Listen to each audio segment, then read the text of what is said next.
This week, Steve Saka joins us in studio to do the show live. In our Debonair Ideal, we remember an icon in the industry. In our Stogies of the Week, Will and I have been traveling, but we still got quite the lineup of cigars to review, so stay tuned.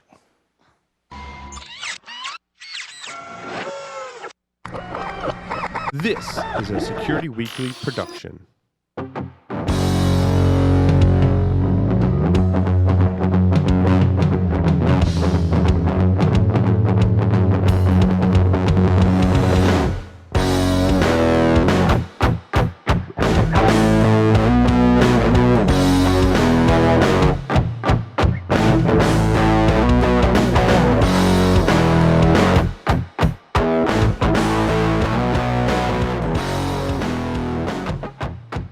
Brought to you by, paying homage to the Mecca of tobacco, Pinar del Rio, Cuba, Abe Flores opened his PDR cigar factory in the Dominican Republic over 10 years ago. Abe is one of the hottest boutique cigar makers in the industry today, earning the number 10 spot on Cigar Aficionado's Top 25 Cigars of 2014 with the Abe Flores 1975 Serie Privada. Abe and his team use Cuban blending traditions in a modern boutique Dominican factory. Smoke PDR cigars and cut, light, and taste what they love to do. M. Bombay cigars represent the most admired cigar culture of Cuba. They select the best of the best quality tobacco to use in the aging process. M. Bombay cigars are then rolled in Costa Rica by some of the most experienced cigar rollers, giving it a unique smoking experience. The band portrays the detailed and artistic nature of our small industry. Try the M. Bombay Casera, M. Bombay Mora, and the recently released M. Bombay Havana. M. Bombay cigars, where the cigar is a way of life. I love that I get to smoke cigars and call it work. Hey, Paul. What's going on, cigar newbie? I'm halfway through this cigar you gave me, and I was wondering if I could put it out and save it for later. No. Well, I wanted to try the Liga Privada with the Connecticut wrapper, and I was wondering where I could get some of those. Yeah, so those don't exist. Well, I also have some of the cigars you gave me from before, and I was wondering if I could store them in my refrigerator. Only if you're going to eat them. Don't be like Mark. Subscribe to Stogie Geeks Shorts with Paul and Will, a 10-minute show about all things cigar smoking. We provide tips and tricks on humidification, cigar storage, mini reviews on select cigars, accessories, and more. Stogie Geeks Shorts is one-stop shopping for learning about which cigars to smoke and the right way to cut, light, and store your favorite stogies. You can watch Stogie Geeks Shorts on our YouTube channel or subscribe using your favorite podcast app. For all the latest episodes, visit stogieshorts.tv. Hey, Paul, this cigar is awesome, and I wanted to share it with you, and I was going to cut it in half. Oh, boy. You need to watch Stogie Geeks Shorts.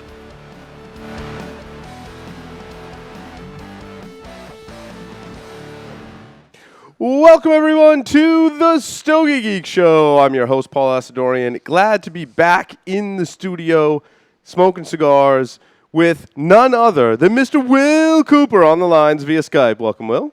Hey, welcome back, Paul. I feel like it's been ages. I know. I mean, yeah, our travel schedules have been like opposite. It's terrible.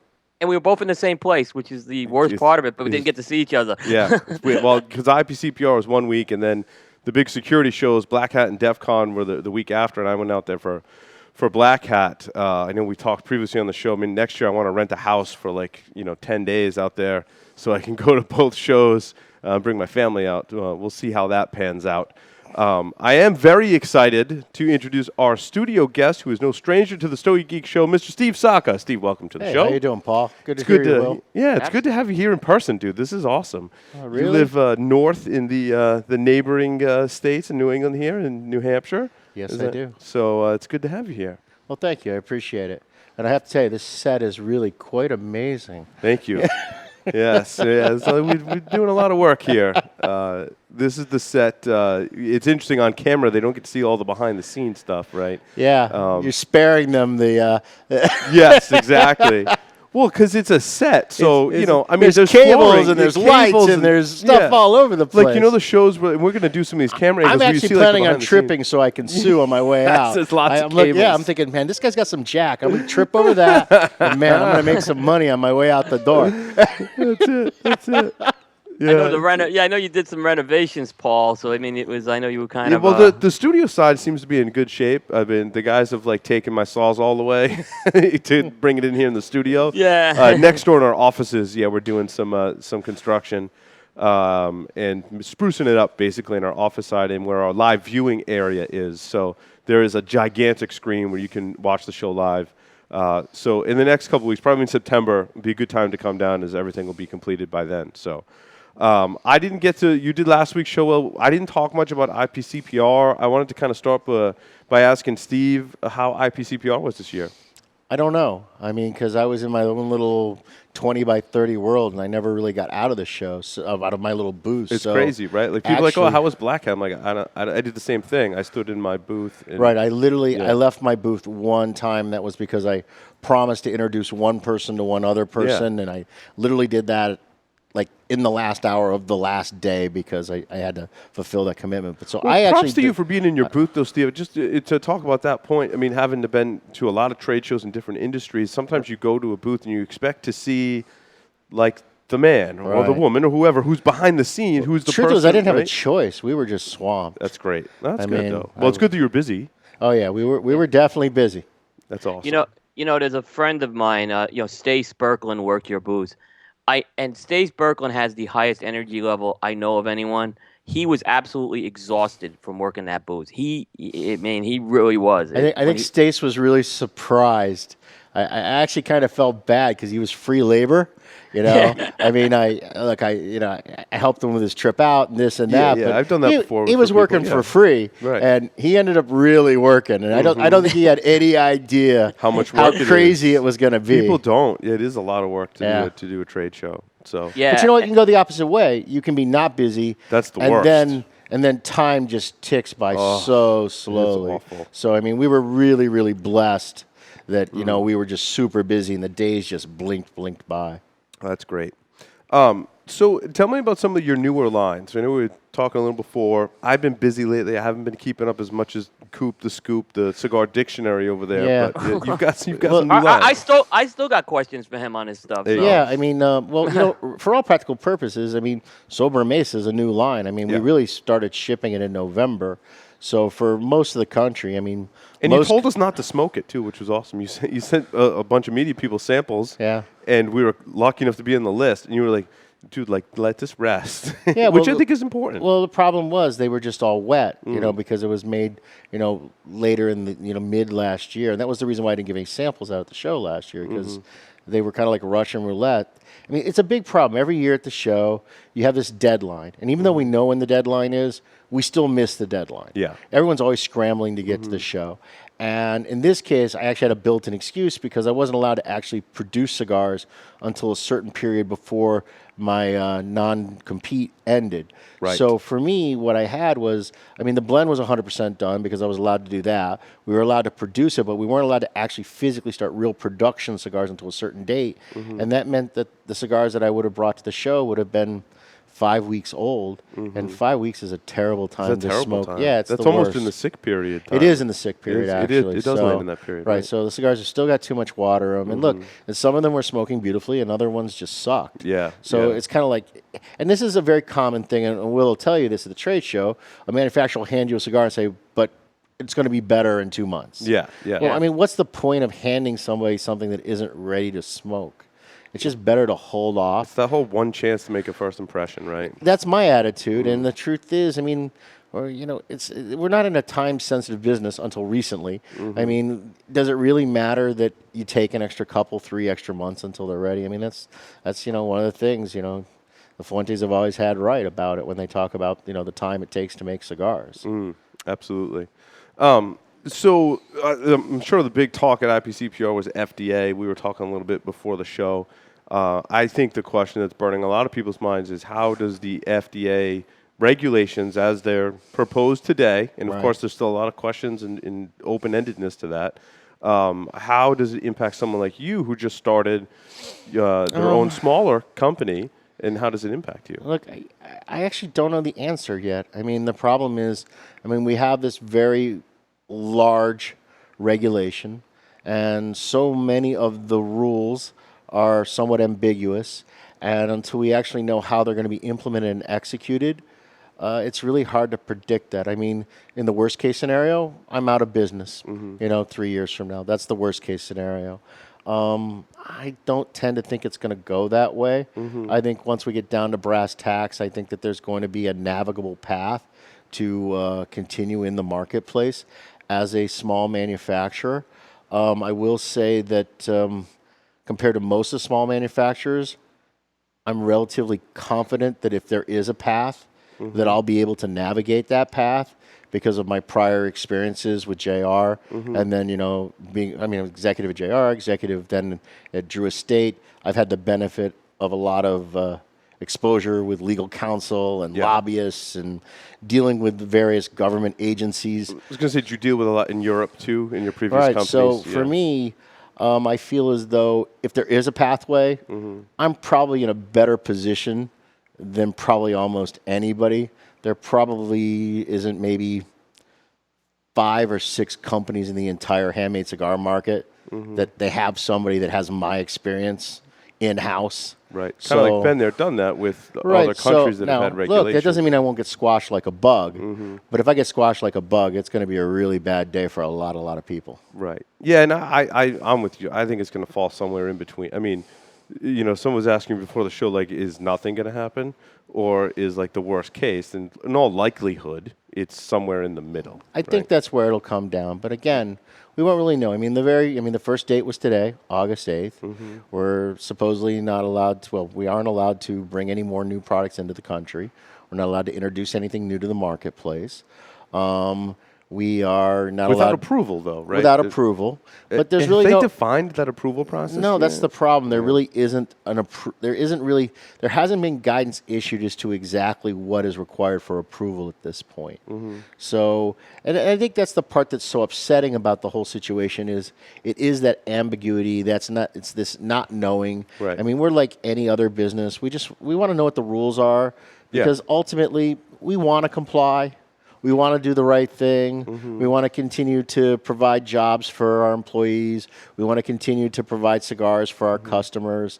So, it's really a question of just understanding what the playing field is. Right. So then we can just go ahead and negotiate that playing field. And I think that's the part that makes everything so uneasy is the fact that the rules are so ambiguous and so wide and expansive that, one interpretation of them really means there will not be a cigar business for any cigars that, were introduced after February of 2007. If that ends up being the case, then obviously my goose is cooked. Is that, that's what it feels like for me kind of following this, is that that's what the government wants. And that's an emotional thing. Yeah. And you're doing a good job of separating the emotional from the facts, what little we have, but the emotional feels like the government doesn't want let me us say to go this. in There straight. are elements in the government that is what they want. There are definitely parties that are just anti-tobacco, period. And as far as they're concerned, there should be no tobacco consumption, and anything they can do to curtail it is a positive thing, regardless of how unjust it may be. There are other parties in the government that, they are responsible for continuing, business operations and, collecting taxes and, so, there's a variety of different approaches to this. And again, obviously whoever is the executive officer next year could have a dramatic impact as to how rules are implemented because these are all executive actions. So there's so many unanswered questions at this point. There isn't a way to really know what the long-term impact will be. Now, I'll tell you what a short-term impact has been. Since the rule got published on May 10th, even though retailers themselves are really not going to be dramatically affected in the next 3 years. And in reality, even if it's doomsday for someone like me, the typical retailer is not going to be impacted. Probably it's going to be a slow impact over the course of a decade going on as the market changes. But yet the retailers have probably had the most visceral reaction. And I don't want to say it was an excuse, but I think it was an impetus in May for them to just go into their humidors and like look around at the shelves and say, what do I have on this shelf that doesn't really sell? What have I bought in the last 2 years that I thought was going to sell well? I like this guy. It's a small boutique company. I want to support it. But you know what? Maybe I need to start refocusing and deciding what are the brands that I'm going to be willing to dedicate time and space to.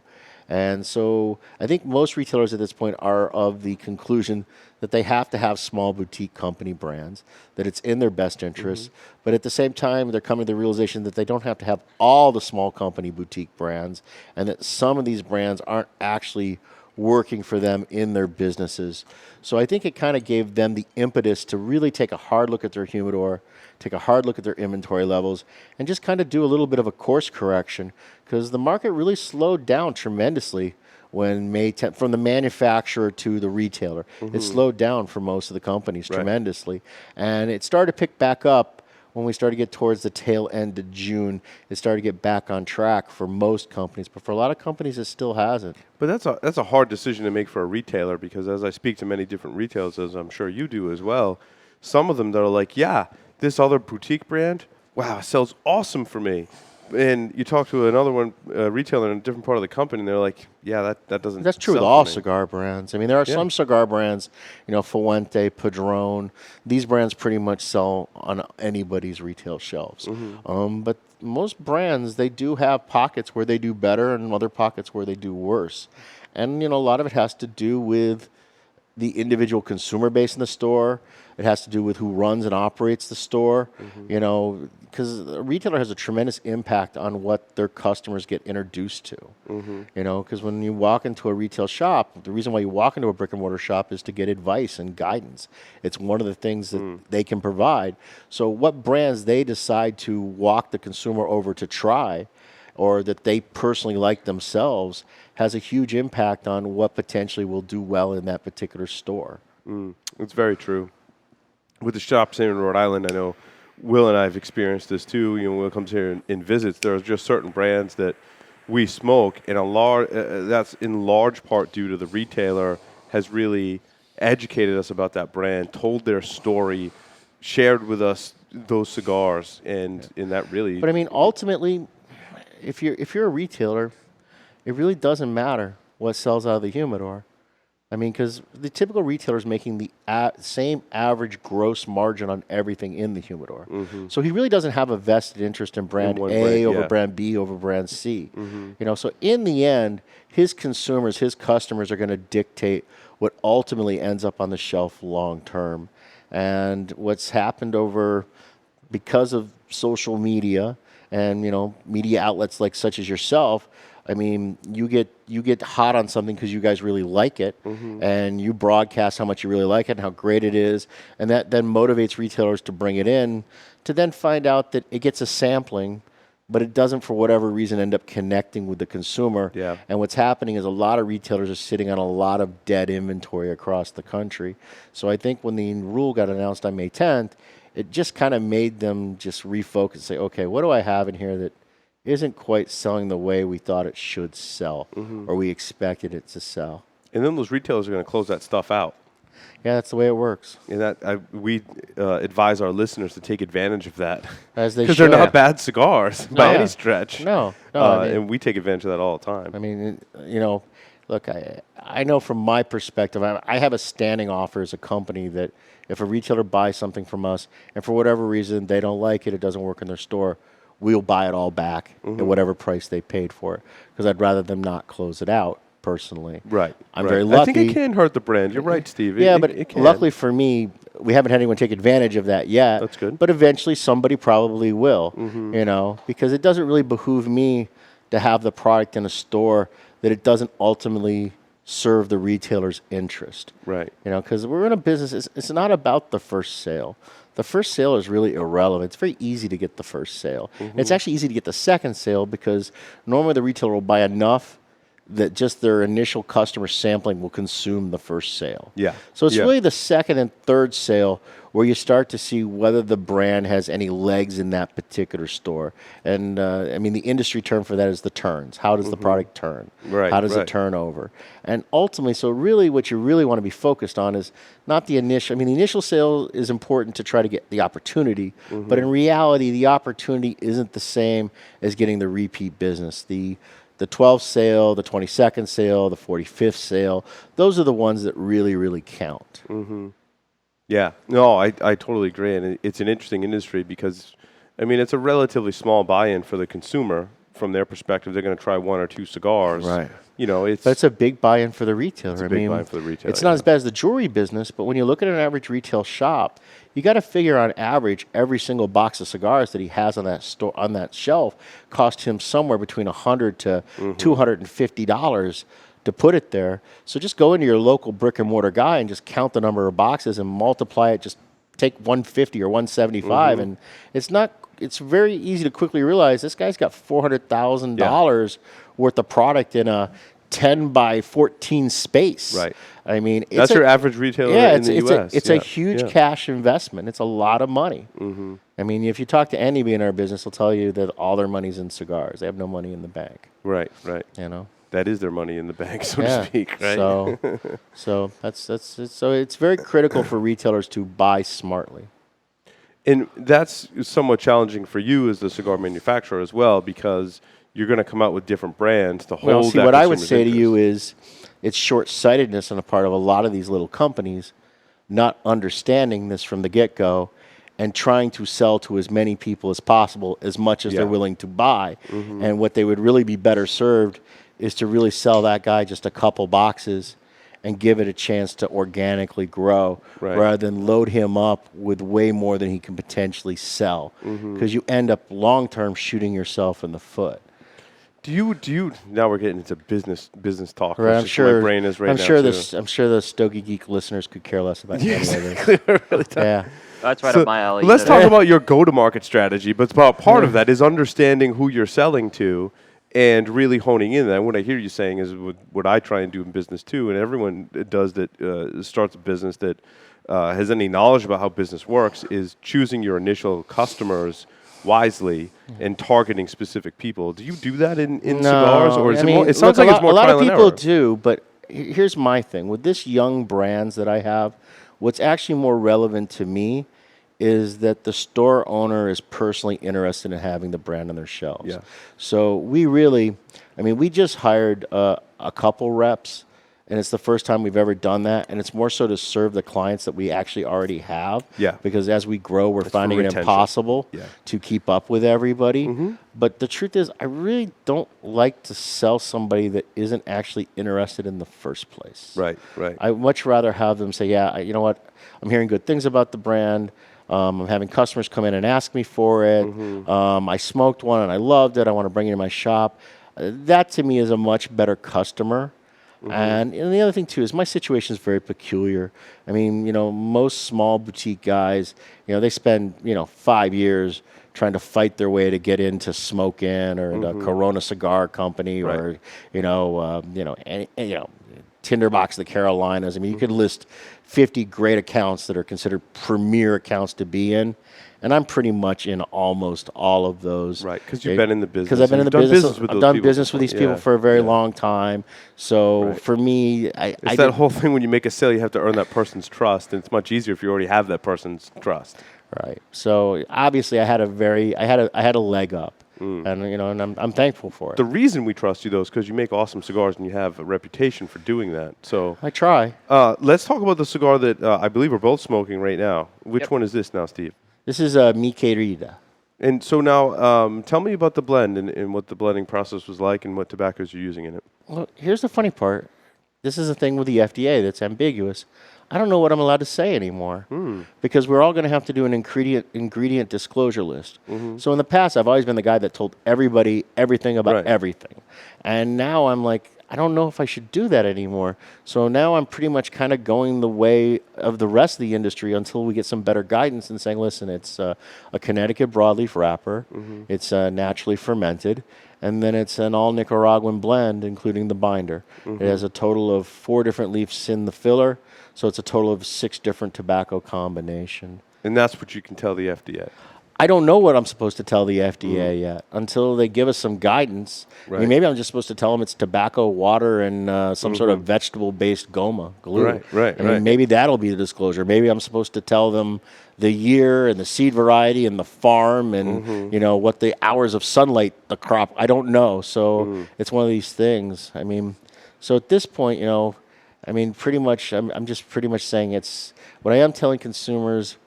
It's more in that profile of what probably people expected from me. It's more of that earthy, kind of loamy, more fuller in body. It's a little rustic. It's a little dirty on the finish. It's that style of cigar, which I'm probably best known for. That's what people more closely Very good. associate It's me actually with. pairing very nicely with my whiskey. And what's the whiskey in the glass? This is a Sam Houston American whiskey. Okay. Yeah, it's really light. It tends to pair very well with cigars. So, is this what you're smoking as well, Will? Yes, I am. Nice. I'm smoking the Toro. Is that what you're smoking? Yeah, I'm smoking the Uncle Largo, I guess is the official name. Ancho. Of it. Ancho Largo. Ancho means wide. Largo means long. Yeah. Wide, long. Yeah, it's definitely that earth, little dampness on it. Right. You get a little bit of that broadleaf sweetness come in as well. The aroma is, Paul, I don't know if you're over your cold yet. But I am, yeah. the aroma is just, that was the one thing that really, really impressed me when I smoked this at Steve's booth. And now is the aroma of this cigar. It just adds a whole other dimension to the flavor as well. And on the retrohale, there's a nice bit of pepper in the nose. Yeah. It's not as soft on the nose as Sober Mesa is. Right. It's, if I had to put it into one word, I would call it dank. I don't even know if dank's a real word. Is it dank like that damp earth? Yeah, like damp That's kinda earth. what I get, Yeah, yeah. that's kind of where I'm at with it. It's definitely earthy though, this cigar. Yeah, I mean it's, and the thing that I really like about this particular blend is it isn't just a tweak of a previous blend. It isn't Completely new. Yeah, in fact, the only common ingredient this shares from my last broadleaf blend is the broadleaf wrapper. There's not a single tobacco in it that was in the previous blend. And for me, that's kind of a point of pride, to not just take what I did before and retread it and put it in a box and sell it for less money, you know what I mean? To actually blend something from the ground up, but to also get me into that genre of cigars that I like to smoke. I enjoy the earthiness, and I'm getting a lot of the sweetness as well. And I think some people may incorrectly kind of group earthiness into a flavor profile that they don't like. And actually, I don't have a problem with that. I mean, like I was doing an event on Saturday, and I had one consumer say, "Steve, I really like this new Mickey Rita, but I like Sober Mesa a lot better. Yeah, I like it a lot better. It just fits. And I'm like, great. I mean, that's the idea. The idea is to make different cigars. You don't want to just make the same cigar over and over again with just minor differences. You want to offer a totally different, unique smoking experience. So, I'm hoping that there's going to be a lot of customers that like Sober Mesa better. And I'm hoping there'll be a lot of consumers that Sober Mesa maybe wasn't perfect for them, but this one will be perfect for them. And then if either Sober Mesa or Mi Querida isn't perfect for them, well, hopefully the third one, whether it be, Todos Los Dias or Sin Compromiso or whatever, that one will be the one that really, lights their, their face up. So for me, I like there to be a wide diversity in the way they smoke and the way they taste. Yeah, and I think some of it depends on your mood, right? Of course. I mean, sometimes I'm like in the mood for something really earthy or really spicy or really chocolatey, and it's nice to have that diversity. It's one of the wonderful things about cigars is we have that diversity. And that's one of the issues the FDA doesn't understand. They just assume that we as cigar smokers smoke them because we're addicted. Right. They don't understand that we actually smoke them because we find it a pleasurable experience, Right. and that we enjoy having a wide variety of differing cigars to sample and enjoy for different times of the day, to pair with different drinks. They can't understand or appreciate why our It's consumers hard to understand are. or appreciate that if you're not a cigar connoisseur. Yeah, but I mean, everybody's a food connoisseur to a degree. And right? wine. I mean, I think it's very it has close associations to food and wine. Right. But they just boil it down to they think we're just all nicotine addicts. Yeah. And they're missing the boat. Yeah, which is totally not the case. It's just such a misconception. So what other new blends? Did you have a third one that you released at the show? Well, the other big release at the show was I added 2 new SKUs, Vitolas, to Sober Mesa. I added an Elegante and Cedros, which is a 7x50 cedar wrapped, and then I added a short Churchill, which is 4 3/4 by 48. And both of those are actually, they're based on the same core blending as the original Sober Mesa core sizes, but I tweaked both of those cigars to be significantly stronger. I call it Poco Mas Intensa, which is terrible Spanish because it should be intenso, but like intensa, it sounds better. And anyways, what that means is just a little more stronger. You know what I mean? And I added a little bit more pepper edge to it. I added a little bit more sharpness, and because I wanted to offer a different expression of Sober Mesa, and it was really more so for my own personal desires. I've been smoking a cigar, a Liga Privada Dirty Rat is my morning cigar. It has been for like 6 years, maybe longer. Whenever we came out with them originally in the factory, it's about pretty much when that became my morning espresso cigar. And I'm down to my like last 30 boxes of them. So I'm you're running getting low. out. Yeah, I mean, I am. Look, if you smoke one a day, There are boxes of 10. In the your box is a defense. Yeah. 12. 12. I got 320 days left. The clock is ticking.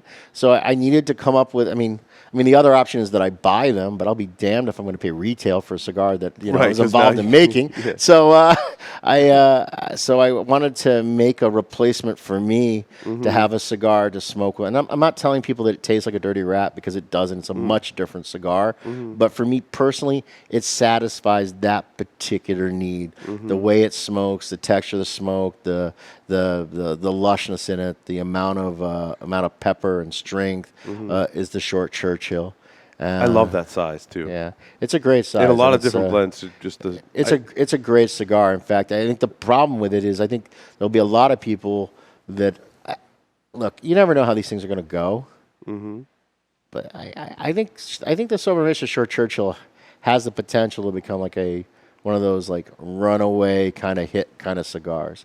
I think it has that. I think it has that potential to become that type of cigar. You never know. I mean, it's like saying I'm going to make a viral video. Yeah, You have no exactly. idea. Right. If it's gonna go How do you viral make or it? not. How do you know Right. it's going to go viral or not? You have no clue. I associate that size with a lot of Cuban brands. Was it Romeo and Julieta Short Churchills? That's been around forever. I think people have been smoking for a long time. You know, that kind of Robusto format. Because, I mean, it really... It's a short Robusto. Right. Well, in the Cubans, a lot of Robustos were 48s. Yeah. So, I mean, originally. So, I mean, it's kind of weird, though. Everything's gotten so much larger now that everything looks petite. Yeah. It's actually weird in the factory because, 10 years ago, you could look across the room and you're like, oh, well, those are 6x52s. And now you're like, give me a Seppo gauge because nothing feels normal anymore. Right. The scale has so dramatically changed with these, 60s, 64s, 70s, 80s that everything seems out of proportion anymore. So it's a 48 feels like a small ring gauge cigar, whereas, in the classic Cuban Vitolas, That's actually a pretty large ring gauge. well, 49 used to be the biggest ring gauge. Right. The traditional double Corona, was that 49 ring, and that was the big one. And then there were a couple Robustos that hit the 50 number, but there was nothing bigger than that. Right. So, I mean, now, 52s are kind of in the middle. Do you think there'll be continuing the trend of larger ring gauge cigars? I have a different theory on the large ring gauges. Most people think it's because of economy, that the consumer feels like they're getting more for their money, and this is the reason why they smoke the large ring gauges. And maybe there's some truth to that, but I actually think it has to do with the fact that just by the nature of the Vitola, larger ring gauges smoke cooler. Okay, and not a lot of cigars today that are released are actually mild cigars. You know, like a brand like Sobremesa, I would put it definitely medium. Yeah. I put it at a 6 out of 10 point scale. Some people would put it at a 5. Had that cigar been released in 1993, that would have been a 10 out of 10. It would have been considered a super strong cigar. It's just the scale has so adjusted with the cigars that we have today. So ultimately, what's happened is even the milder cigars that get released today aren't really mild cigars anymore. No, they're got really some punch to them, yeah. they got some zip to them. So I think when you're a more inexperienced consumer, or you're someone that doesn't smoke a lot of cigars, and you want to smoke something that's new and interesting, there aren't really a lot of new mild cigars being introduced to the marketplace. So when you smoke one of those larger ring gauges, a 60 or plus, it tones it down tremendously because it burns so much cooler. And as a result, they end up getting a milder smoke. So I think when they go to the shelves, they find themselves gravitating to those sizes, not just because it's an economy factor, but just simply because it smokes milder. Right. Or there's not as much intensity to it when it's in that larger ring gauge. Exactly. Yeah. So ultimately, I think what will end up happening is I think those consumers who have readily adopted those sizes because they're milder, they will make the progression down to smaller rings just the same way as when I started being a consumer. I started off on mild cigars and I worked my way up to stronger cigars. I think they're going to work their way to stronger cigars, but it's going to happen by them going down in the size format is what's ultimately going to happen. Right. It's interesting. You made an interesting point. It's kind of was similar to where a lot of people stand with beer. And I think beer kind of hit that, plateau where there's just so many different beers on the market. But everyone thought of beer as a really light lager. And I think cigars were the same way. Right. And as we had more options, the beer got stronger, both in alcohol content and in body as well. And now there's just so many choices that you see people, I think they're further ahead. You see people coming back down and drinking beers that are a little... I think look, there's always going to be a segment of the cigar population that's going to really want that uber strong cigar. They're going to say, hey, I really, Roma Craft's Neanderthal, that's my dream cigar. Florida Dominicana, double Lajero Digger, that's my dream cigar. There's going to be that guy. But they're more outliers, you know what I mean? Yeah. Now, they're very passionate, and they're very good consumers. But ultimately, most consumers don't smoke at that intensity level. Most consumers they're gonna dial it back. For a lot of people, I meet a lot of consumers that, they smoke a La Bijou and all that peppery sharpness, it just kind of gives them indigestion. They don't happen to particularly like that strength profile. It's a little bit beyond what they want, But there's always going to be a segment of consumers that like, wow, that's just a fantastic cigar. I like the La Bijou, but when I smoke a La Bijou, it's a cigar that I don't tend to smoke 2 La Bijous back to back. Yeah. I tend to smoke one. Probably not first thing in the morning either. Yeah, and it's just kind of like, okay, now I'm going to take a little bit of a step back. So it's going to depend on the population. Most consumers are not smoking at that intensity level regularly. So do you have larger ring gauges in your portfolio, having just had that conversation? Yeah, I mean, look, in Mi Querida, I made a 6x56 Pareo. I made the very first... I made my very first large ring gauge cigar. I mean, I made a Feral Flying Pig at Drew, but that was tapered at the end. I made a 64 ring called Masusia. I didn't, obviously I sold it to a limited number of retailers before the show so that I could meet the requirements according to regulation. But I kind of wanted to see if other retailers were interested in it. And I have to be honest with you, I was genuinely surprised by the number of orders that we took for such a large ring gauge cigar. Right. And I'm curious to see how it does in the long term. I know for my personal consumption, I tend to smoke, I'm kind of boring. I smoke a lot of 52s and 54s, typically in a 6-inch style, 6 to 7-inch format. I don't tend to smoke a lot of Robustos. Reason why. I'm kind of going the same way. I'm kind of leaning towards Toros, or the size that I gravitate to. Robustos, because I can I smoke where I work. I can pretty much smoke everywhere. Time is not typically an issue for me for smoking, so I'd rather smoke something that's a little longer. And then the other size I tend to gravitate in my own personal smoking is I tend to gravitate towards Lonsdales. I've always been a Lonsdale guy. And so I would say that probably, of my personal smoking for enjoyment purposes, I would say probably well over 50 to 60% of the cigars I smoke are in that Lonsdale or Toro kind of format. Mm-hmm. And do you still smoke a lot of other people's cigars in addition to your own? I smoke less and less of them. And it's more so just because I have to smoke so much stuff for work that there isn't as much time to smoke other products. In fact, a guy like Coop, he's far more familiar with what's happening in the marketplace than I am. I actually read websites like yours to see what's of interest for me to go ahead and pick up, or a friend of mine will suggest, hey, Steve, have you tried this? Or a retailer says, Saka, I think this is something you'd like, and gives me one, which I guess he won't be able to do anymore. But it's going to be interesting. That's going to be very interesting. So, but I mean, but I don't mind paying for it, so that's a non-issue for me. But I mean, that's the way I get to sample most other cigars. I mean, there are some cigars that I regularly stock. I still smoke Padron 1926 number 1 Maduros, and I also smoke the little number 35. Yeah, so I'm on the one extreme, and I'm on the other extreme. Yeah. I always keep a few boxes of like the Tap Black Petite Lanceros around. I tend to keep a box of La Flor Dominicana chisels hanging out. I have a box of La Bajous typically open in my humidor at home. So there are some cigars that I really like, Roma Crafts and Temperance. I like that blend a lot. I like the Neanderthal, and I'm not a really heavy. People know the show. I'm not a really heavy smoker but I love the Neanderthal. There you go. So, and I like the Intemperance better for me. So for my own personal. So I mean, so there are cigars that I smoke from other companies, but the thing is, you're smoking so many cigars because it's not just sample blends you're working on. You're smoking your own cigars because it's kind of a quality control check, number one. Number two, you're always smoking sample blends. But a lot of smoking is consumed smoking leaf at different points in the process. Yeah. We just bought this leaf. We start fermenting it. Let's see how it's doing. So you're smoking leaf out of this Polone that's, 3 months old, 4 months old, 6 months old, and 9 that weighs months old. heavy on the palate. Having done some of that as well, that weighs heavy. Right. On the So palate, you do a lot of smoking. It's in the bale. Well, how's it taste now? How's it taste after a year? So you got all these various little individual ingredients that you use to make all your products, and in order to do that, you've always got to constantly be tasting those individual ingredients to know when they're ready to actually be used to make a cigar. So a lot of my personal smoking time gets consumed really smoking these very crude chair roots that I roll myself, made out of one single tobacco. We call them tabacchiatos. Puritos, tabacchiatos. There's a million different names. Yeah. I call them tabacchiatos.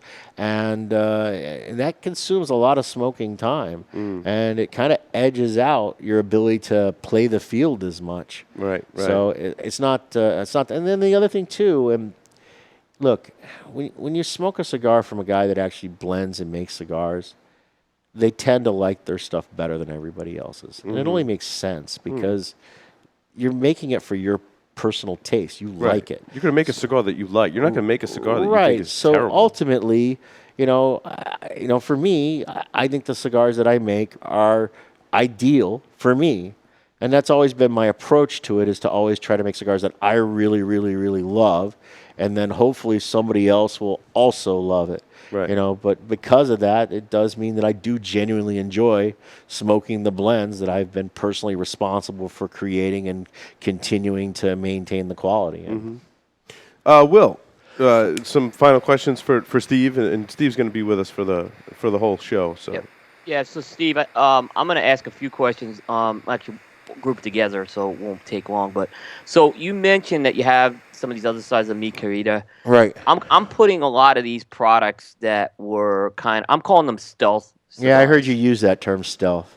Yeah, I think I'm not so sure I like that one. He used the word phantom cigars. I don't like that word either. That one's worse, I think. Yeah, but I'll tell you the word. I'll tell you the word I like. I like expanded distribution. Well, is it expanded or is it limited?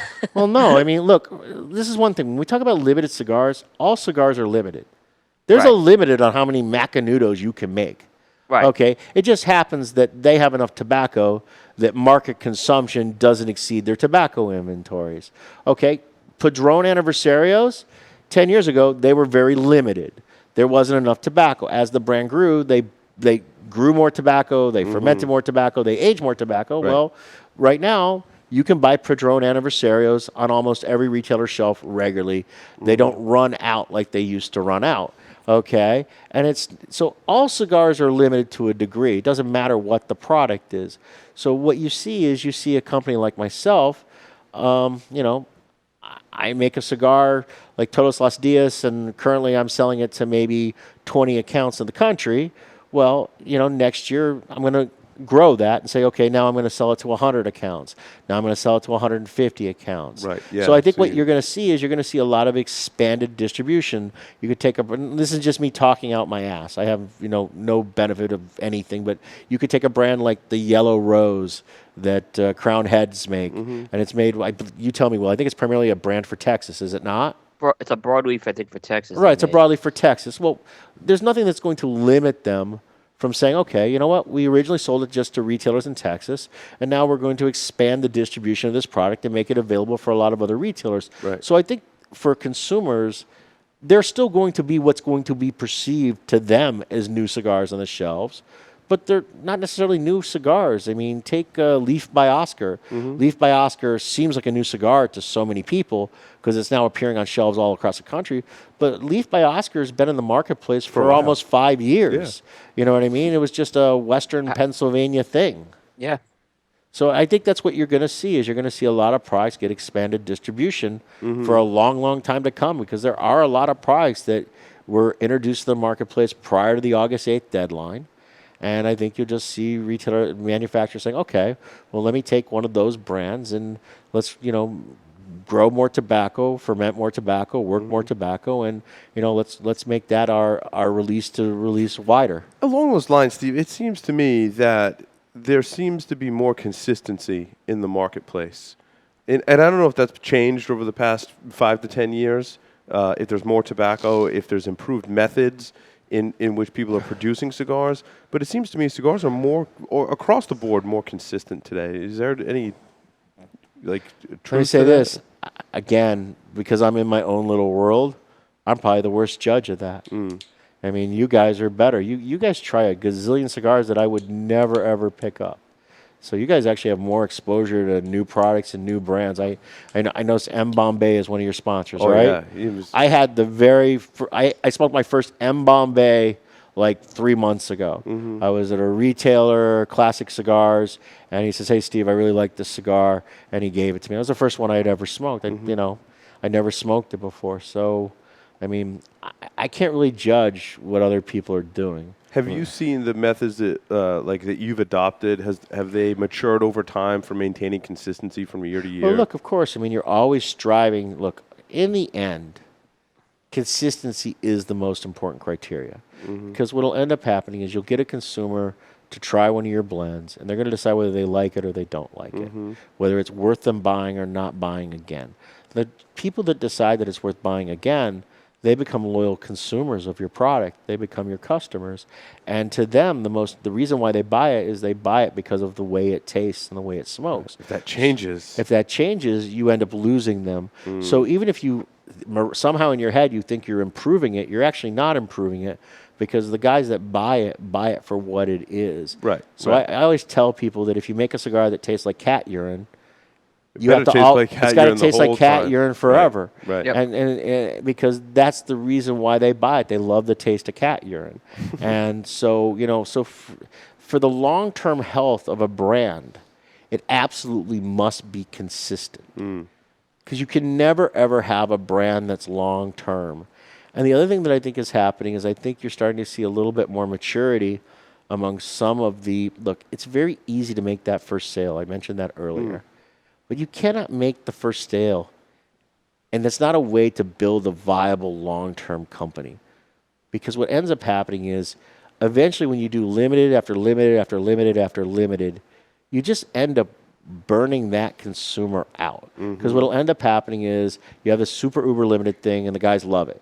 And then you come out with another super duper thing, and yeah, I liked it, but I didn't like it as much as the first. I like last The year's third better. one came out, and wow, that one sucked. And the fourth one came out, and like, wow, I didn't like that one either. Then the fifth get one comes out, that was pretty confused, decent. right.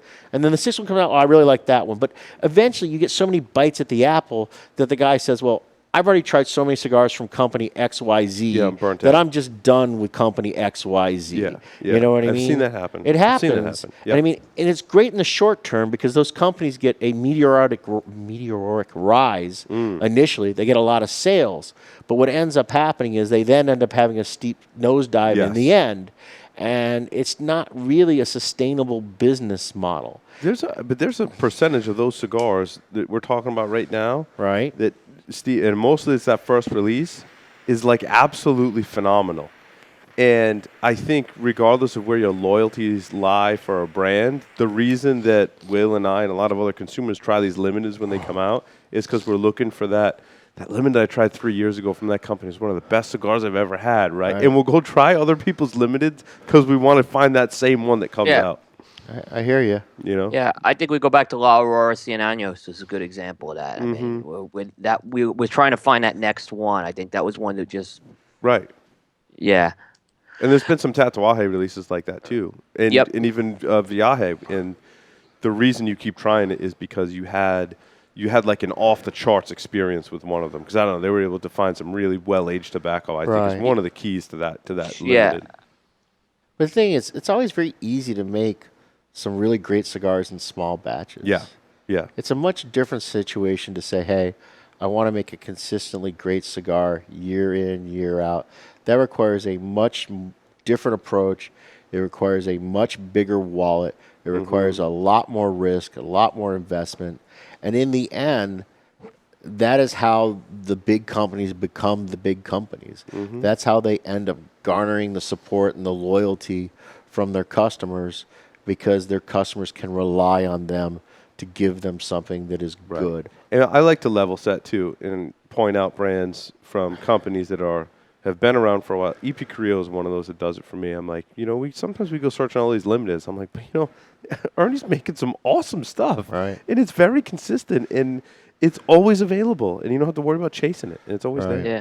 Paul, you would have been in heaven at the show this year with him. Oh, yeah. Does he have lots of new? Well, he revamped the whole portfolio from top to bottom. He definitely packaged it better. It looks much more attractive. He really did. And I think a lot of the changes he made, he got rid of some of the redundancies in the portfolio. And I won't go into the details, but there's definitely a lot of that overlap is not there anymore.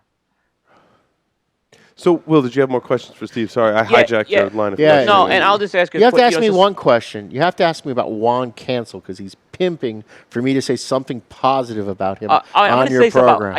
I got to say what Juan Cancel and Steve Saka have in common. So the guys from Developing Palates, Paul, we kind of found a strategy at the trade show, and I've been going to the trade show. It's my 7th one, and I never did this, but we discovered a strategy, and basically at 4:30 in the afternoon, we find a booth that's relatively friendly to us, and we plop our asses down and smoke there for another couple hours after the trade show smoke. So Steve's booth was one day, and Juan's booth was the final day. So we were doing. I'm telling you, when we were in Juan's booth, they were pulling the carpets up around us. But Juan could. I mean, let me tell you, Juan couldn't have been nicer. I left my cigars at his booth, right, and he actually got my phone number, and he made sure, hey, you left the cigars I gave you at the booth. It was really, and he knew that there was some of them I hadn't smoked, like his new protocol probable cause and things like that. So, I mean, he was super nice. As with Steve's booth, I mean, there was some great espresso I had at that booth too. So you guys there was a common bond there, I'll say, with those two. But Steve, one more question. What can folks look forward to as far as, I mean, these other cigars, I heard at the booth you were calling them Saka's Choice. What can, fans look forward to with some of these other releases that were kind of under the radar, but I guess will be showcased in the future? Yeah, well, I mean, I have a brand called Todos Los Dias. I started working on it last year, and it's basically an all Nicaraguan puro. It's supposed to be an everyday kind of cigar for the guy that just loves that Nicaraguan flavor. I have another blend called Sin Compromiso. Sin Compromiso is made with Desperado. So for me, it was an interesting project Oh, wow. Yeah, so and that's also it's also all Nicaraguan. The Desperado is actually grown there in Esteli. Really? Because you had the Ecuadorian leaf a lot with that. Right. No, it's Yeah. just, there's a test crop that was grown 2 years ago, and I got some of the test tobacco, and then this last winter they grew a crop specifically that I commissioned of Desperado. So I'm hoping that at next year's trade show, I'll be able to expand the release of that, of Sin Compromiso, to a lot more retailers than I'm currently being able to offer it to. I have a line called Muestra de Saka. It's samples of Saka. I don't know what the long-term future of that is. That one's much more difficult because that Do really. you take hairs from your goatee and put it in the No, blend? Is that? It's actually it's. I don't. You know what? I don't want to know where you get the hairs it's, from. it's That's that was the coffin release, though. That was the one in the coffin. That was the one in the coffins. I mean, the intent behind that is to make a specific blend in a specific vitola that's unique and individual. So again, if that's a substantial equivalency problem, that may be a problem child, because there really are no substantial equivalents to it. Now, if the substantial equivalency is that it's a cigar and it's made by hand, it's made out of tobacco, and it uses water, and it's made the same way as cigars before 2007, and it doesn't have any more harmful constituents than a pre-2007 product, Right. then it'll be no problem. If it's we hope that we get that rubber stamp process that right, just goes through. if it is, well, what blend does this exactly match with from 1996? Well, then I'm screwed. Yeah. There'll be no Muestra de Sacas, Right. after 3 years. But the intent behind that was to, introduce something to the marketplace so that I would have something unique to offer, fans of Dunbarton Tobacco Trust some sort of unique experience. And some of them are really, they're oddballs for me. I made a Candela blend. I hate Candela. So me trying to make a cigar that I would actually smoke with Candela is kind of a personal challenge. Well, I think that's why we've seen some interesting candelas, because people want to play with the wrapper. Right.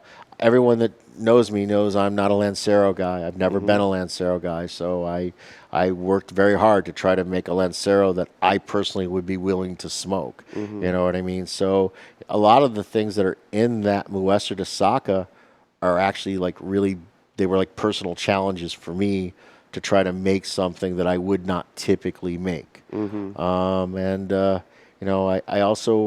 Umbagog because I actually own the leaf. The broadleaf wrapper that isn't attractive enough to use on mi queridas, I own it. So I have to do something with it. I can't afford to throw it away. If I did that, it would make mi queridas cost $2 more.